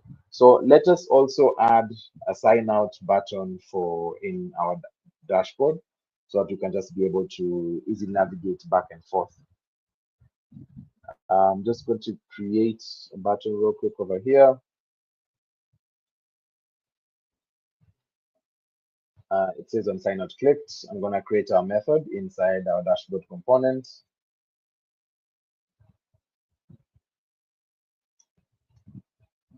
So remember that we need to inject the service because we want to employ some of the methods that that service already has.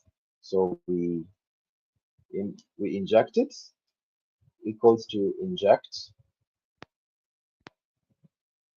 In this case, we want to inject the auth service. Like that. And we want the user to be signed out when they clicked on that.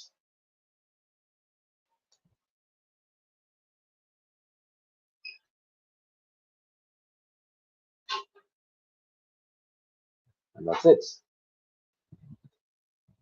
And we can maybe add another page using the hrefs. Right. But of course, when you're building like a real Angular application, it's very important to do some proper UI. But for now, because we're just doing things up and down, we're just doing very, very basic stuff. This is how you can do it. So we're just going to click on sign out. And there's a get signed out. And I'm going back to the landing page. So we have done login and we have done a sign up form. Now let's see how do you sign in with Google. So again, Firebase Authentication provides you different providers that you need if you want to log in with socials, if you want to log in with Google and all that. It gives you those particular, it gives you those opportunity to do that. But in this case, we're just gonna, for this particular demo, we're just gonna demo sign in and sign up with email and password, and then also using Google sign in. So we are just gonna copy things real quick again because of time, and I'm going to explain it. Again, so we have to import this. Oh, sorry. Just a minute. So Google Auth provider comes from auth. So just gonna say Google Auth provider is auth. And sign in with proper. You guys have already seen how it usually works. When someone clicks or when someone asks you to log in with Google, there's a pop-up that happens. This is basically what it is. And all this is thanks to Firebase. So they usually use the Firebase Google Auth provider to be able for you to be able to do that. So it will handle everything for you from getting the information of that particular user to routing you wherever you need. So in this case, we're just saying sign in with pop-up.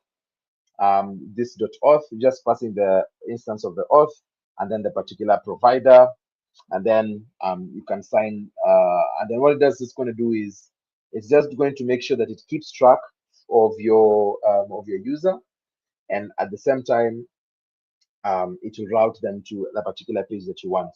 But at the same time, if there's an error, please be sure to catch it. And of course, for any, you can also add another provider if it's Facebook, if it's GitHub, if it's Twitter, and all that. That's really up to whatever your preference is. So we are going back to authenticate and employing our google.signin to say this.authservice.google signin. Now sign in with Google. Our method is called sign in with Google. All right, so I'm just going to save, reload. So if I click on sign in with Google, I'm not sure if you're going to see the pop-up. Or cancel pop-up request. Oh, here we go.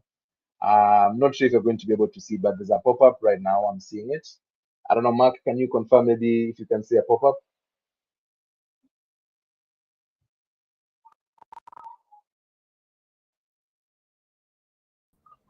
Hey, Wayne. Yes, there's a pop-up. Okay, there.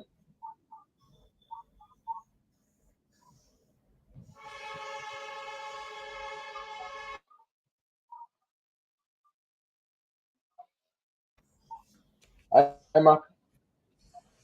We're able to see the pop-up, Wayne.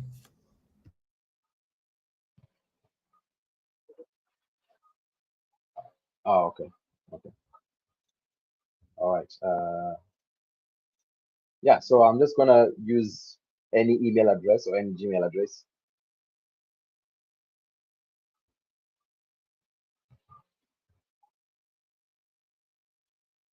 Okay, I'm just gonna say continue. And then right after everything has been successful, this is going to route me back to my dashboard.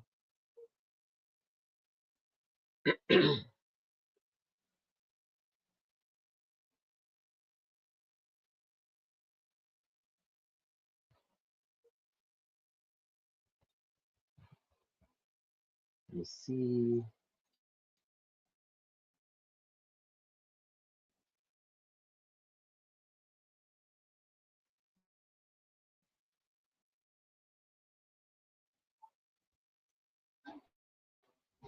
Something has happened. Something is wrong. I know why.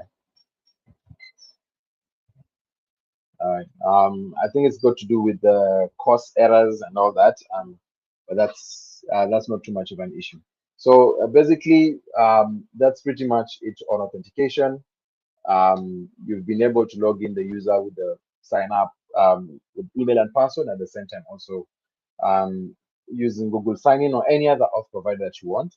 Now, the other part is usually authorization. That is, for example, you don't want any user to just be accessing the dashboard. You want only those who have signed up or those who have logged in to be able to access it. So we have what you call router guards or auth guards in this case. And what they basically do is they ensure that your routes are protected in case there's going to be any authorized access. So how we usually do it mostly is I'm just going to create a folder real quick. It's called a guard. So guards. And inside this guards, we are going to create we're going to create a guard. So ng generate guard, and then the name is going to be auth guard.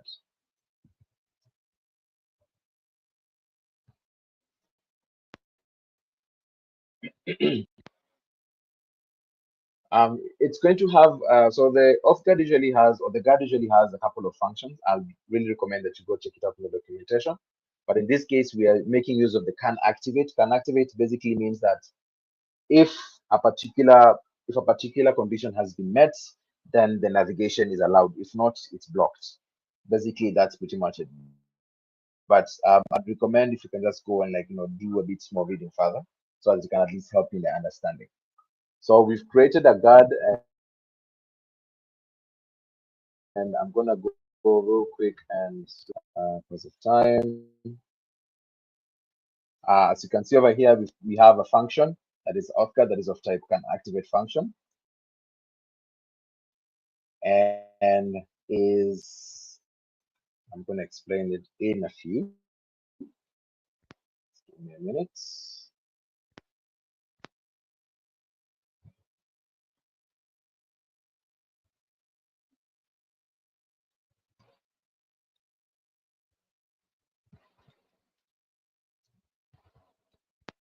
I'm just going to be importing this. It's asking me to import. Okay. Basically, what this guard will be doing is it just checks if the user has been logged in. And how do we check? Remember that we were storing some of the credentials of the user. Again, it's not a good idea to do that. Just store what you feel like it's going to be very, very unique. And that is one that is not going to be used for malicious purposes by hackers. So you checking, we are checking, for example, for the item user. If it's there, it's supposed to return true. And that means if it's true, then that particular route can be allowed to continue. If not, it's supposed to navigate them to the authenticate, or in this case, the login page, and then also return false. So when we are done with that, we can now go ahead onto our route. Remember, we want to protect our route. In the dashboard route, which is the one that we want to protect, we add the can activate function. The can activate property. And in this case, we want to make use of the guard that we just created. And our guard is called the auth guard. So if we go and say auth guard, it's going to import it from our guard. And when we refresh, we go back to our page. Let's say we want to go to the dashboard. Let's see if it will allow us, or if it will kick us back to, let's see, it will kick us to authenticate because we've not logged in. So if you see on dashboard, it's going to kick you back to authenticate. But if I log in, say I log in, and then let's say I go back to home, and then I go back to dashboard, I don't have that issue. But if I'm signed out and I try to access dashboard, that is a protected route, it will kick me back to log in so that I can be able to log in or sign up, and then I should be able to be routed to that particular page. All right, I know I've talked a lot, but that's pretty much it with regards to authentication and authorization. Apologies, took a bit more of time because like authentication is quite deep, but I've tried as much as possible to give you at least a glimpse of how this is. But if you want to get started with Angular, again, I'll always employ you to always read the documentation, because it's very, very important to read the documentation. At the same time, also practice as much as you can, because if you don't practice, then you won't be able to know how to make use of things. And we usually say that don't get stuck in tutorial hell or tutorial purgatory. So in as much as you'll be learning the basics, let's say learn the basics of HTML, CSS, and JavaScript, challenge yourself and do a project on it. If you're done with that, go ahead and learn a framework, learn a library, learn Angular, for example, learn Angular as a framework, for example. And then after you're done learning the basics, go ahead and build a very small project. It doesn't have to be big. It doesn't have to be the likes of Mark Zuckerberg and all that, but something very simple that people can look like, okay, you've actually done something great, and maybe I can give you feedback on how you can improve it and all that. Because in a nutshell, all projects that we build, every web application that we build are CRUD operations. By CRUD means create, read, update, and delete. So please just check out the documentation. It will really help. Use this video as a reference point. Maybe later on you just want to check it out on how to do it. I've maybe gone over things real quick, but you can always pause, go back to it and all that, and it should be able to help you do that. Right. Yeah, back to you, man. Yeah, thank you, Wayne. And it's been a long session, but packed with information. So the good thing is that the recording is always there on YouTube. So I've shared a link to our Discord. That's for Firebase Kenya. and we hope to see you again, so that maybe we can cover the parts that you didn't manage to cover due to time. There's so much, so maybe we can be doing it in pieces. So thank you guys for joining in, and I've been your host. Check out Wayne. I think you can reach out to him in case you have any questions regarding Angular or Firebase, and he'll be able to help out. So you guys have a good night, and thank you once more, Wayne, for that insightful session. Bye. Yeah. Thank you. Bye.